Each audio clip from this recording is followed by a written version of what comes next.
Assalamualaikum warahmatullahi wabarakatuh. Perkenalkan, nama saya Muhammad Lutfi Yoga Alfisa Rohendi dari kelas 2B Fakultas Hukum Surya Kencana Cianjur. Di sini saya akan mereview kembali hukum pidana pertemuan kelima yang disampaikan oleh Ibu Prof. Hajah Heni Nuraini SHMH dan asistennya itu Bapak Dr. M. Rendi Harid Hayadi SHMH. Metode pembaharuan KUHP. Yang pertama adanya evolusi atau evolusionis. Pembaharuan yang dilakukan dengan cara menyelipkan pasal-pasal baru KUHP. Contohnya UU No 7 tahun 1974 tentang penerbitan perjudian merubah pasal 542 dalam buku 3 KUHP menjadi pasal 303 bis dalam buku 2 KUHP. Sehingga konsekuensinya dengan berlakunya UU No 7 tahun 1974, maka semua macam bentuk tindak pidana perjudian adalah merupakan tindak pidana kejahatan karena diatur dalam buku 2 KUHP dan sanksi pidananya menjadi dinaikkan atau diperberat merupakan kejahatan.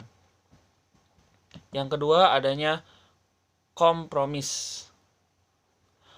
Pembaharuan yang dilakukan dengan cara menambah atau menyelipkan bab baru dalam KUHP.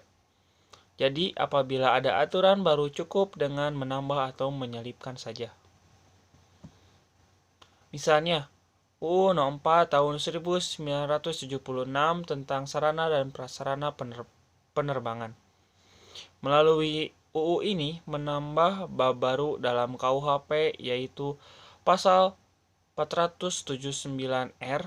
Pasal yang penting untuk diingat dalam pasal 479J KUHP yaitu dalam penerbangan menganut arti yang sempit jika dibandingkan dengan pasal 385A KUHP yang menganut pembajakan pesawat udara yang mengandung arti luas. Yang ketiga, global. Global pembaharuan hukum pidana yang dilakukan secara keseluruhan, baik hukum material maupun hukum formal. Contohnya, UU No 7 Darurat tahun 1955 tentang tindak pidana ekonomi yang mengatur baik pidana formil maupun pidana material. Yang D, periodisasi pembaharuan KUHP. Secara kronologis, perubahan, penambahan dan pembaharuan undang-undang hukum pidana telah dilakukan terhadap beberapa peraturan atau UU diantaranya. Yang pertama, UU No 1 tahun 1946 tentang peraturan hukum pidana. Kedua, Hukum No 20 tahun 1946 tentang hukum tutupan. Ketiga, UU No 7 DRT tahun 1955 tentang pengusutan, penuntutan dan peradilan tindak pidana ekonomi. 4. UU No 1 tahun 1960 tentang perubahan KUHP.